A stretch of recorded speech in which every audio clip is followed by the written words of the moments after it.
Good morning, students. I hope all of you are doing well and staying safe. So today we are going to discuss the first important topic in the healthcare delivery, that is community diagnosis and healthcare. The specific learning objectives for today's topic are: at the end of the session, the students should understand the concept of community diagnosis. Then second objective is regarding the concept of healthcare of the community and definition and concept of primary healthcare. At the end of the session, the students should able to enlist the principles of primary healthcare and should discuss the principles of primary healthcare with appropriate examples. Elements of primary healthcare are also important, and at the end of the session, students should enlist what are the various elements of primary healthcare and also enlist the various functions of primary health center. So regarding the community diagnosis, this can be asked as a short note. World Health Organization defines community diagnosis as a qualitative and quantitative description of the health of the citizens and factors influencing health and the perception of the various health needs of the citizens about the health. So it is a qualitative and quantitative description of the health of the citizens. It understands the health needs, it understands the perceived and health needs of the citizens, and this is nothing but the community diagnosis. The main purpose of community diagnosis is to identify the health status of the community, to identify the health problems of the community, and also to assess the various determinants of the health of the entire community. This community diagnosis, it may be a comprehensive, which gathers overall general information about the community, about the all health problems, about the all health issues. There is no specific health issue, then it is called as the comprehensive community diagnosis. While problem-based community diagnosis is related to a particular problem. Maybe community diagnosis for tuberculosis. It means assessing the various environmental conditions, various nutritional conditions which may predispose the person to the tuberculosis, understanding the prevalence and incidence of tuberculosis infection in the community, understanding the prevalence of tuberculosis disease in the community. That is a particular problem-based community diagnosis. So community diagnosis is of two types. Comprehensive means overall general information about the overall health status of the community, while problem-based community diagnosis is related to a particular health problem of the community. Now, what is the important and relevant information which is necessary for community diagnosis? It needs demographic data. Demographic data of the community means the age-wise distribution of the community, sex-wise distribution, how many adults are there, how many children, how many women. That is nothing but the demographic data. Socioeconomic data means the assessment of the socioeconomic strata, income of the community, that is called as the socioeconomic strata. Then housing, sanitation, water supply for the community. These are the important health determinants which are also assessed in the community diagnosis. It also tries to estimate the nutritional status of the community. Then one of the important relevant information in community diagnosis is the morbidity data of the community. Morbidity means any disease. So what are the common diseases in the community? What are the common communicable diseases, non-communicable diseases? Which diseases are common in children in that particular community? Which diseases are common in adults in that particular community? That is called as the morbidity data in community diagnosis. Mortality means death. So number of deaths in adults, children, in women, that is the mortality data of community diagnosis. It also includes the reproductive and child health issues in the community.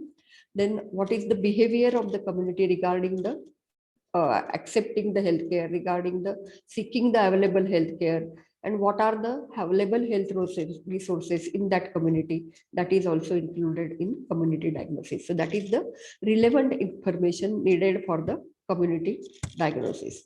Now, what are the various methods of community diagnosis for data collection? So primary data collection techniques can be in the form of interviews, face-to-face interviews taken by the community surveys, cross-sectional surveys are carried out, or longitudinal survey. The difference between cross-sectional survey and longitudinal survey are Cross-sectional survey is at a particular point of time. The survey is conducted, while longitudinal survey is the follow-up. If you are conducting the longitudinal survey for diarrhea, means how many episodes of diarrhea occurring, how much is the interval in between that is called as the longitudinal survey, that is follow-up. Secondary data collection techniques for community surveys are by census, by hospital records. You can get the information from the integrated disease surveillance project of the government, from national family health surveys. You can collect the secondary data. Whatever data is collected, it is compiled and analyzed in the form of ratio, rate, and health needs. So accordingly, health needs are analyzed and actions, particular actions to fulfill that health needs is taken. So this is the method for collection of data and for compilation of data, and accordingly you can take the action to fulfill the health needs of the community. The next is community treatment. Now you have diagnosed what are the health problems in your community. Now next step is to, after diagnosing the health problems, health issues in the community, you have to treat them. Means you have to take a particular action to fulfill the community needs. And these needs should be fulfilled considering the available resources and considering the health needs of that particular community. It may include the improvement of the water supply. So need for the safe water, that may be also community diagnosis of particular community. They may not be getting proper water supply. So improvement of water supply, that is also one form of community treatment. Then immunization, health education, these are the other strategies for community treatment. The characteristics of community health action program are, there should be effective utilization of all available resources. Then there should be coordination of the efforts of all agencies, and there should be full participation of the community. So these are the necessities for community action program: effective utilization of resources, coordination of efforts, and of course full participation of the community. So this is nothing but the community diagnosis and community treatment. The next small topic is health care of the community. So as I have said in my previous lecture, that WHO has given the goal, that is to achieve health for all before the year 2000 year. So that was the goal given by the World Health Organization. And in order to approach that goal of health for all, the approach, healthcare approach, which is accepted by many of the countries, is primary healthcare approach. What is this primary healthcare? This is defined in the Alma-Ata International Conference. The definition of primary healthcare is very, very important. You should by heart this definition. It may be asked in Viva, it may be asked in LAQs, SAQs, whatever.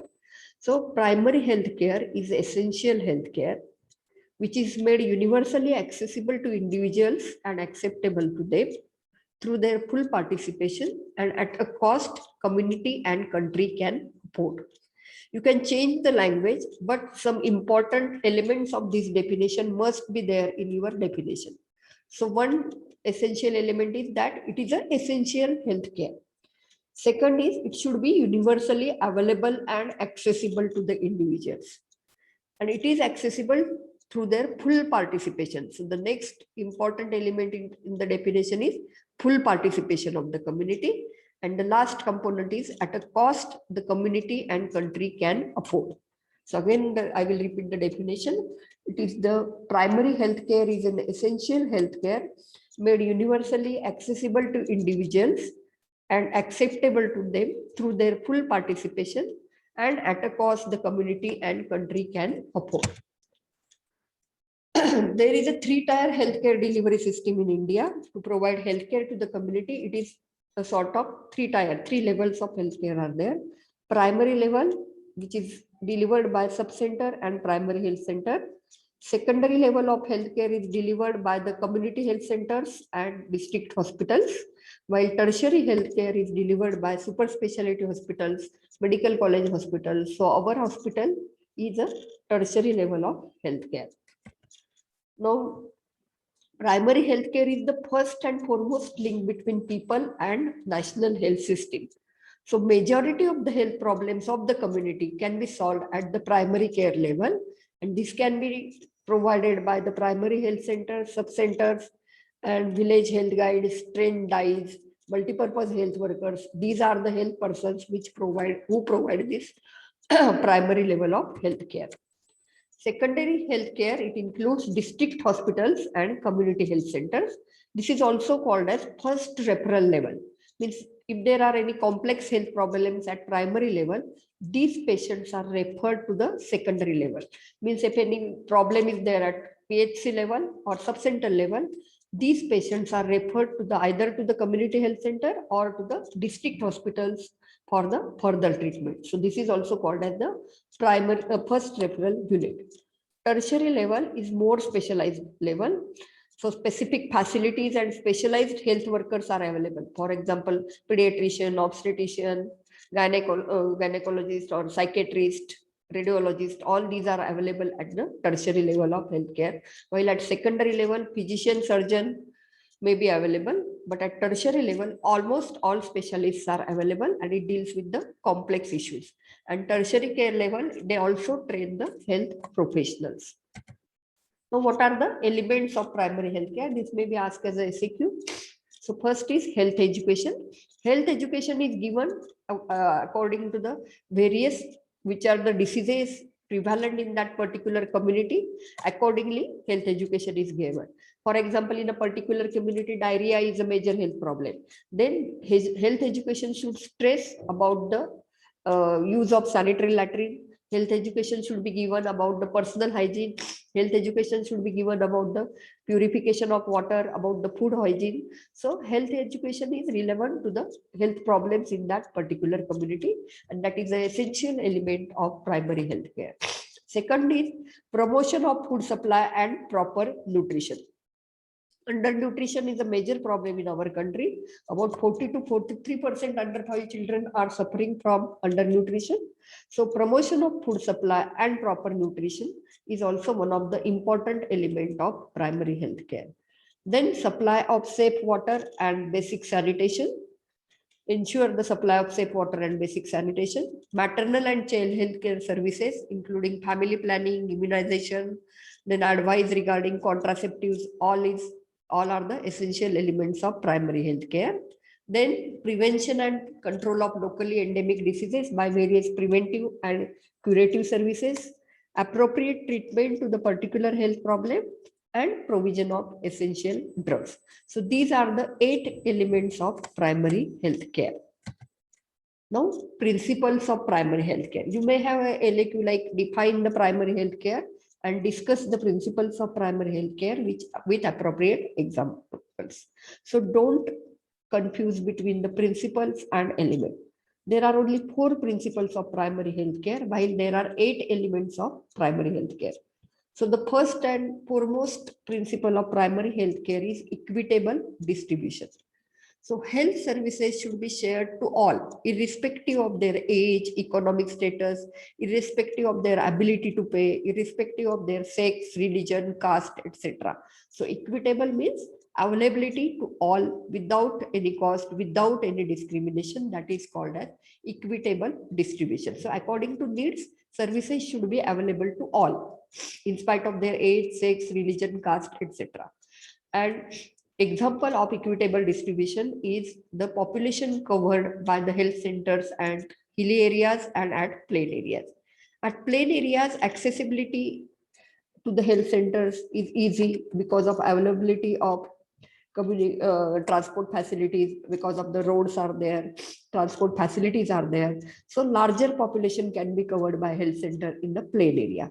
While in hilly and tribal areas, the access to the health center is very difficult because roads may not be there, the transport facilities may not be available, and hence the health centers cover less population in hilly and tribal areas. So for example, sub-center covers 3,000 population in hilly and tribal areas, while it covers 5,000 population in plain areas. So that is the example of equitable distribution. The second principle is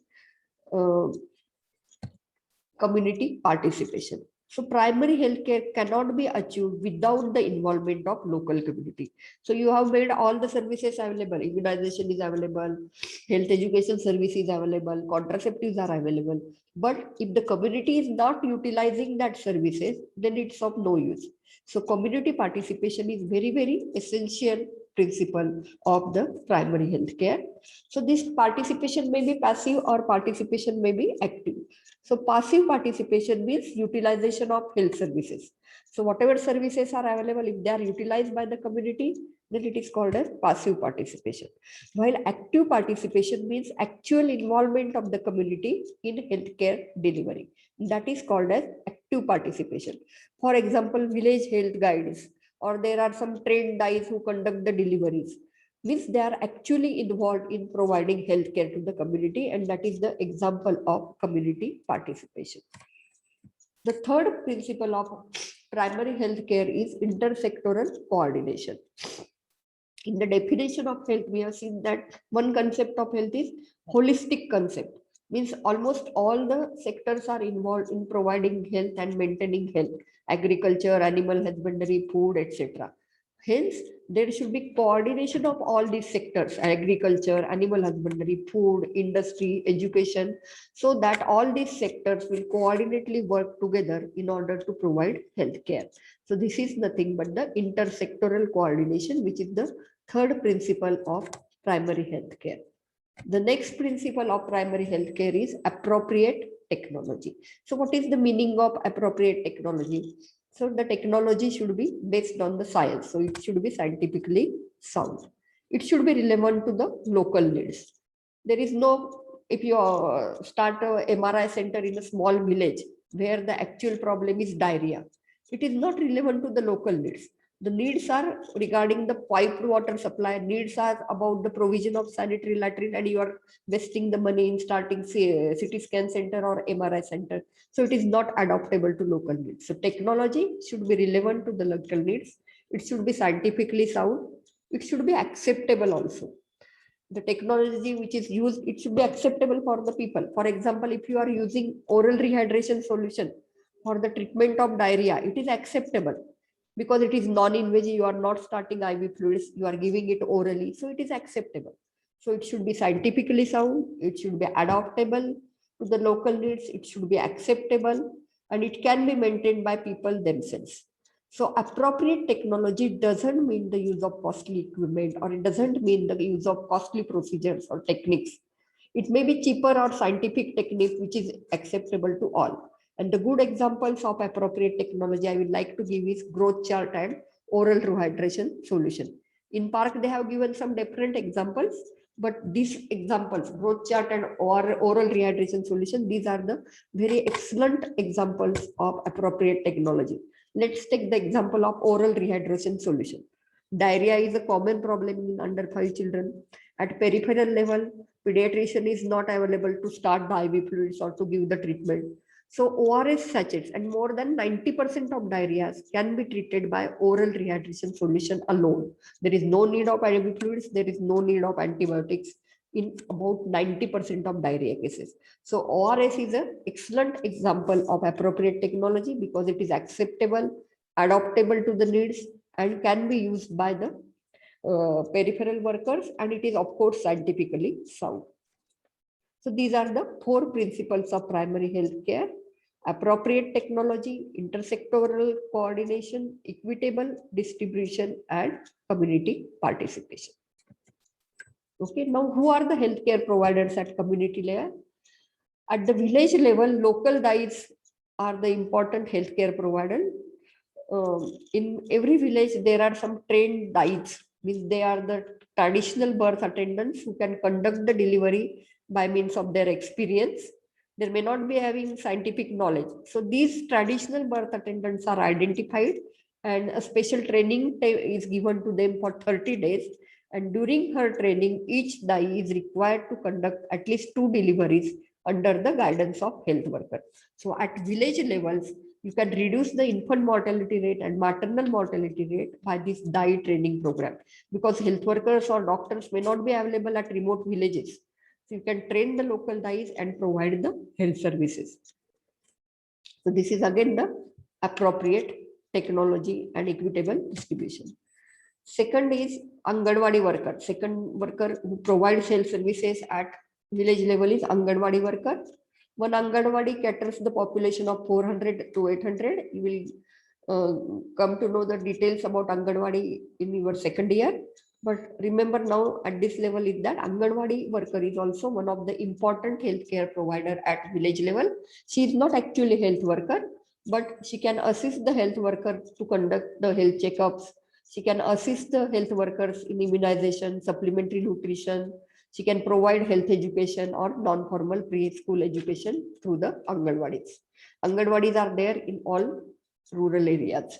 In Anganwadis, under 5 children and mothers, lactating mothers and pregnant women, they can get the benefits like nutritional supplementation, immunization, etc. The third healthcare provider at village level is ASHA, Activated Social Health Activist. ASHA means Activated Social Health Activist. She is one of the important voluntary health worker under the National Rural Health Mission scheme, and she is also providing health care at the village level, like provision of contraceptives. She distribute the contraceptives. She can distribute ORS sachets. She can give health education. Okay. The fourth healthcare provider at village level is Village Health Guide.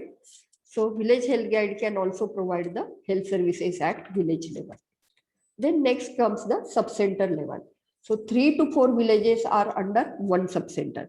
And this subcenter covers the population of 3,000 in hill areas, and it covers the population of 5,000 in plain areas. Again, this is a nice example of equitable distribution. In hilly areas, roads are not there, transport facilities are not there, so less population is covered, more subcenters will be there. While in plain areas, as the facilities are available, the population covered is 5,000. And each subcenter is manned by one male and one female multipurpose health workers. They provide health education, immunization, and family planning services. 3 to 4 subcenters come under the primary health center. So village healthcare providers, subcenters, and primary health centers, they all constitute the primary level of healthcare delivery. The population covered by primary health center is 30,000 in plain areas and 20,000 in hilly and tribal areas. The concept of primary health center was first recommended by Bohr Committee in 1946. And according to that concept, this primary health center should provide the comprehensive, integrated, preventive and curative health services to the rural population. The functions of primary health center are to provide the proper medical care, to provide maternal and child health services, family planning services, to ensure that surf water supply is there in that area, sanitation services are of course adequate in that particular area, covered by the PHC. Then the next function is prevention and control of locally endemic diseases. So whatever diseases like diarrhea, acute respiratory infections, malaria, tuberculosis, so these diseases are treated, as well as preventive strategies are implemented through the health education. Then collection and reporting of vital statistics. Vital statistics means the data related to the vital events, births, deaths, marriages, etc. So this data, vital statistics, is collected and recorded. Health education is given about the environmental education, personal hygiene, nutrition education. This is then health education is given to the pregnant ladies, etc.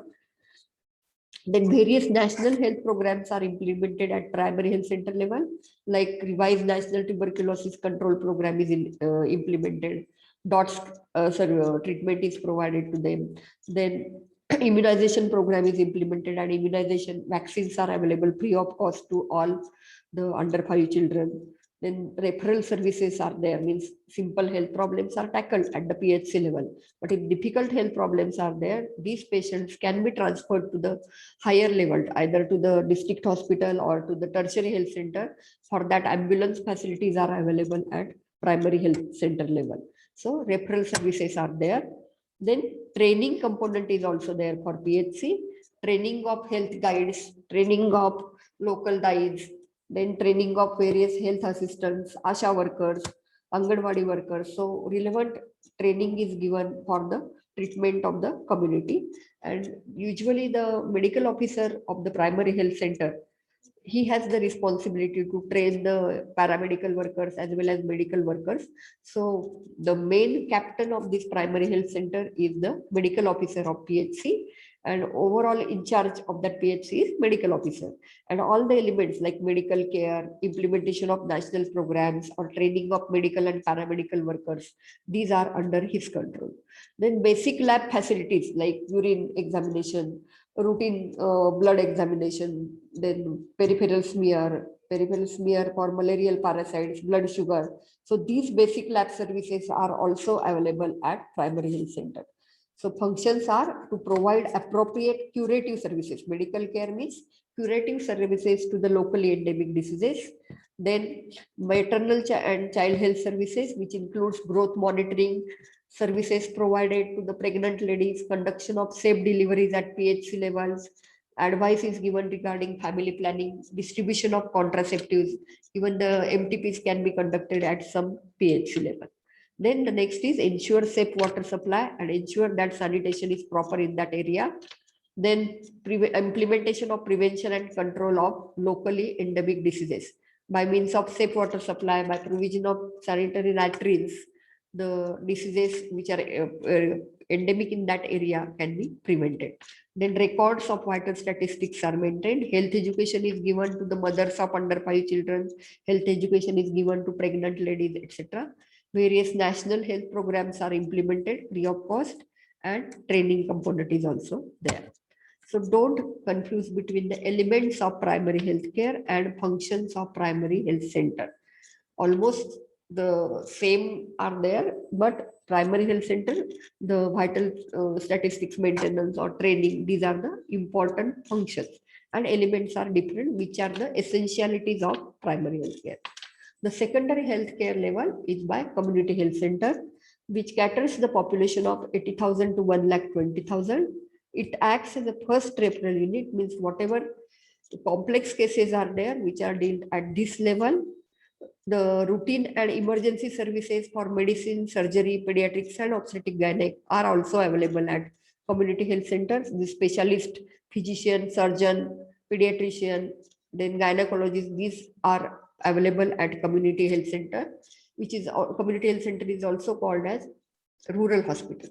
So all these specialists, at least these 4 specialists, should be available at village, rural hospital to deal with the complex cases which are referred from the primary level of healthcare. The another component which provides the secondary healthcare is district hospital or civil hospital. Every district has a civil hospital, and where the almost all specialists along with this physician, surgeon, anesthetist is available, radiologist is available, pathologists are available. So all the services are also provided at the district hospital or civil hospital, which acts as a secondary level of healthcare delivery. And tertiary level is medical care, medical college hospital, or other specialty hospital. Now, what we have discussed in today's lecture, we have discussed what is meaning of community diagnosis, what are the various techniques of community diagnosis, what is the relevant data required for the community diagnosis, and what is meaning of community treatment, what are the essential characteristics of community treatment. So this can be asked as a short note, community diagnosis and community treatment. Then one of the important long answer question which can be asked is define primary health care. So it is the essential health care which is universally available, accessible, and acceptable to the people through their full participation at the cost the country or community can afford. So this is the definition. And then you can describe the primary, secondary, and tertiary levels of healthcare delivery. In that, you have to describe what is meaning of primary level, secondary, and tertiary, how much population is covered in primary level, secondary level, and tertiary, who are the healthcare providers at various levels. For example, village level Asha worker is there, Anganwadi worker is there.